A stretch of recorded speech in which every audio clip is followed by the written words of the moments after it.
Olá! Agora vamos dar continuidade à segunda parte da nossa primeira videoaula. Agora nós veremos o cálculo de área e volume para diferentes figuras geométricas. Vamos lá?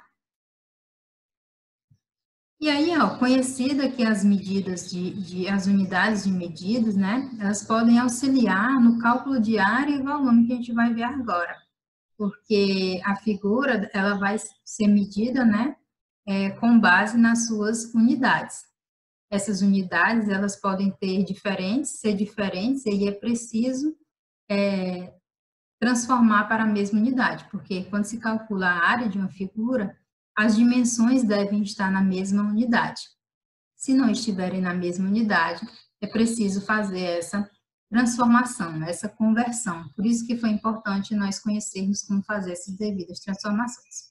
Então, dentre as áreas, né, de figuras geométricas, nós temos aqui o retângulo e o quadrado, que é bastante conhecido. Então, como que se determina a área de um retângulo? Lembra lá, se é área, né, eu tenho aqui a área do retângulo, eu tenho duas dimensões, a base e a altura. Então, a área desse retângulo vai ser determinada pela multiplicação entre a base vezes a altura. Então, a área do retângulo vai ser base vezes altura, certo? Já o quadrado, ele é uma especificidade do retângulo. O quadrado também é um retângulo. Só que a especificidade dele é porque todas as medidas são iguais. Então, esse lado L aqui, esse segmento CD, é como se fosse a base no retângulo, e aqui BD é como se fosse a altura, né? Então, a área de um quadrado pode ser determinada como a do retângulo, base vezes altura. Só que a base aqui do quadrado é L e a altura do quadrado também é L. Então, aqui fica L ao quadrado. Então, por isso que a área do quadrado vai ser L ao quadrado. Prosseguindo, temos aqui mais duas figuras bastante conhecidas, que é o losango e o trapézio, né? O losango, ele também é um quadrilátero, assim como o retângulo e o quadrado, só que ele tem como especificidade que sua área é medida com base nas diagonais. Ele tem duas diagonais aqui, uma diagonal maior, né?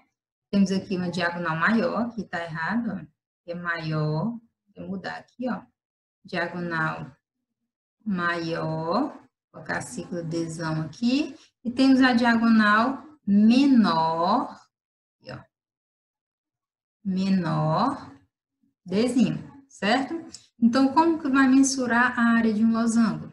Vou colocar aqui, a área de um losango vai ser o quê? A base maior, a diagonal maior, mais a diagonal menor, dividido por 2. É assim, que se encontra a área de um losango, certo? O trapézio, ele também é um quadrilátero, né? E aí a especificidade dele é que ele tem duas bases paralelas, né? Isso não precisa, essas bases não são iguais, mas são duas bases sempre paralelas. E aí nós temos alguns elementos, que é a base maior, aqui, do trapézio, a base menor, e temos também a altura. Então, como se mede a área de um trapézio?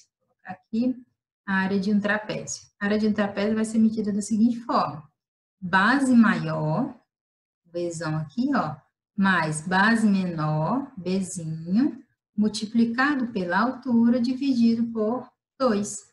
Então, é assim que se encontra a área de qualquer trapézio, porque o trapézio ele nem sempre tem essa estrutura, né? Ele pode ter outras formas.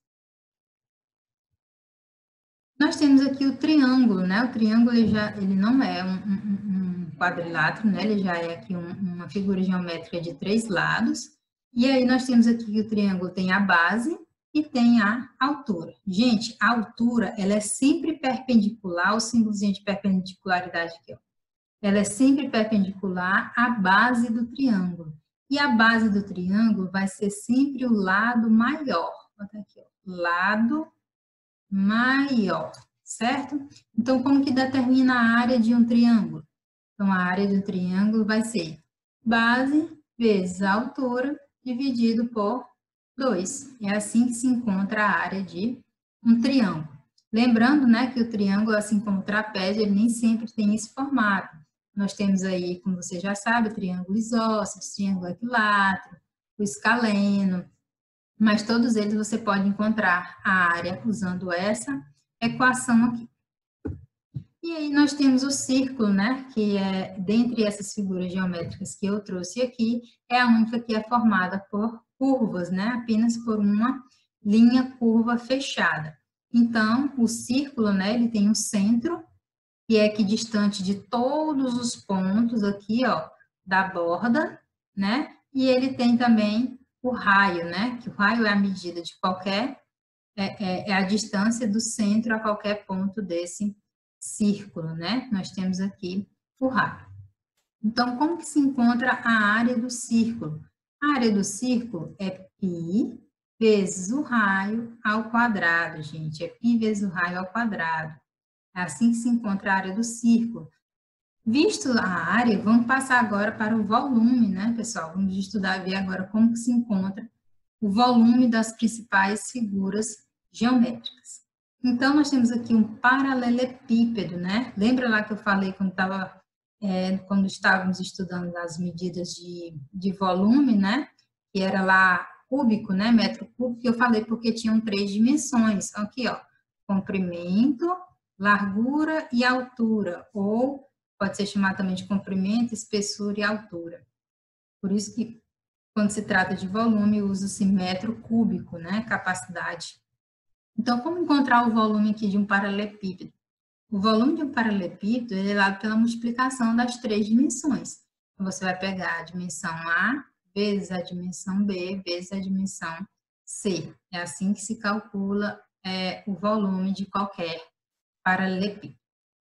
O cubo, assim como a relação do quadrado com o retângulo, o cubo ele é uma especificidade do paralelepípedo. O que acontece? Que o cubo ele tem todas as arestas do mesmo tamanho. Então, o volume do paralelepípedo é calculado igualmente, do cubo é igualmente o volume do paralelepípedo. Só que aqui, como eu tenho que todas as dimensões são iguais, vai ser A vezes A vezes A. Isso aqui é A elevado a 3.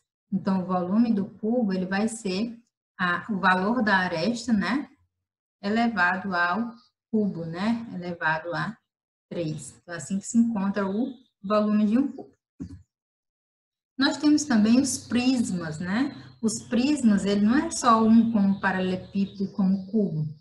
Esses dois, eles também são tipos de prisma, mas com algumas especificidades. E existem também outros tipos de prisma, né? Segundo Freitas, um prisma é todo poliedro formado por uma face superior e uma face inferior paralelas. Aqui, ó, ambas com a mesma forma, aqui, ó, mesma forma e área. Então, o prisma ele pode ter vários formatos, mas ele vai ser sempre um prisma quando as suas bases forem paralelas e iguais. Então, nós temos aqui, ó, um prisma triangular. Ele é triangular porque sua base é um triângulo, quadrangular porque sua base é um quadrado e hexagonal porque sua base é um hexágono. Mas a forma de calcular o volume de um prisma, ela vai ser sempre a mesma, né? O volume de um prisma vai ser sempre a área da base vezes a altura. Lembrando que essa base é o que vai diferir de um prisma para outro. E aqui nós vimos que nós temos bases diferentes, por isso que é importante saber como calcular a área, né? Porque aqui eu tenho a área de um quadrado. Então, o volume aqui, ó, seria a área de um quadrado vezes a sua altura, né, do prisma. E aí tudo vai depender da forma de como as bases de um prisma. Nós temos as pirâmides, né? As pirâmides diferem dos prismas porque ela tem apenas uma base e todas as suas faces laterais se encontram em um único ponto. Esse pontinho aqui, ó, que é chamado de vértice. Então, as pirâmides possuem apenas uma base, todas as suas faces se encontram no vértice. Assim como o prisma, ela vai diferir de acordo com a sua base. Uma pirâmide triangular, quadrangular, pentagonal e hexagonal.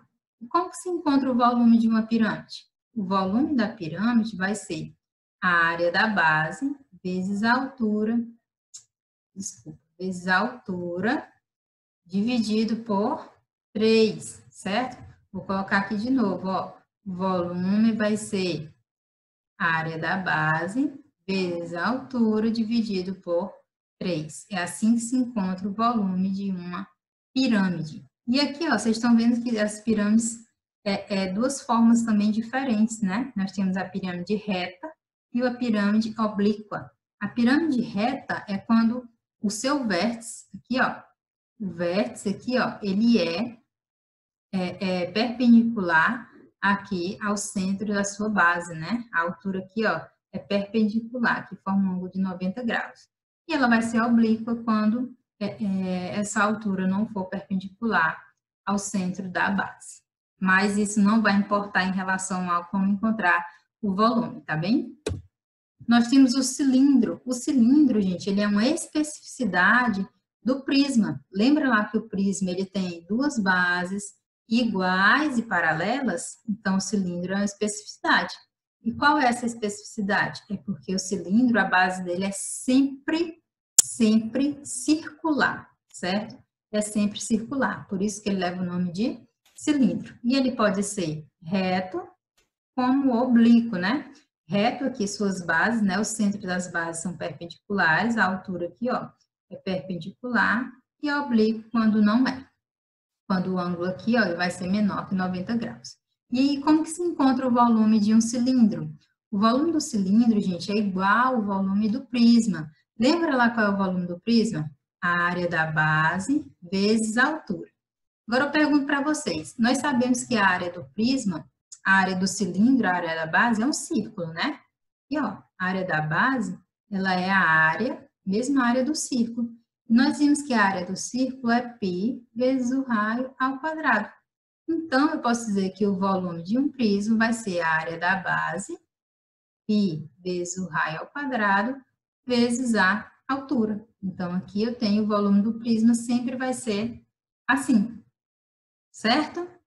Prosseguindo, nós temos o cone. O cone é uma especificidade da pirâmide. Lembra lá, a pirâmide, ela tem uma base e as suas faces se encontram em um único ponto aqui, ó, chamado de vértice, certo? E aí, qual é a especificidade? Também que sua base é sempre circular. A base aqui do cone é sempre circular, certo? Então, como que calcula o volume de um? Vamos lembrar lá da pirâmide. O volume da pirâmide era o quê? Era a área da base vezes a altura dividido por 3. Só que aqui nós sabemos que a área da base do cone vai ser sempre a área do círculo. Nós vimos anteriormente que é π vezes o raio ao quadrado. Então, podemos dizer que o volume do cone vai ser π vezes o raio ao quadrado vezes a altura, dividido por 3, certo, pessoal? Então, aqui eu encontro o volume de um cone, tá bem? E aí, pessoal, nós temos aqui a esfera, né? Que ela é diferente tem a estrutura diferente das demais figuras geométricas que nós vimos. A esfera é um sólido geométrico, né? Formado por uma superfície curva e contínua, né? Cujo todos os pontos que estão na superfície dessa esfera têm a mesma distância em relação ao centro da esfera aqui, ó. Então, qualquer ponto colocado aqui sobre a superfície da esfera, ela vai ter a mesma distância do centro. E essa distância ela é conhecida como raio. Então, como que encontra o volume de uma esfera? O volume de esfera vai ser 4/3 π vezes o raio elevado a 3, certo? Então, o volume da esfera, ele é diferente dos demais, né? Então, ele tem, o volume é dado por essa equação. E aí, pessoal, nós finalizamos a aula de hoje, né? Eu estou deixando aqui na plataforma uma atividade online, uma atividade offline, né? E um fórum para que possamos debater sobre a pergunta que está inserida no fórum. E aí tem também a apostila que vocês podem usar como auxílio, né, para responder às atividades. Então é isso, pessoal. Até a próxima aula. Tchau, tchau.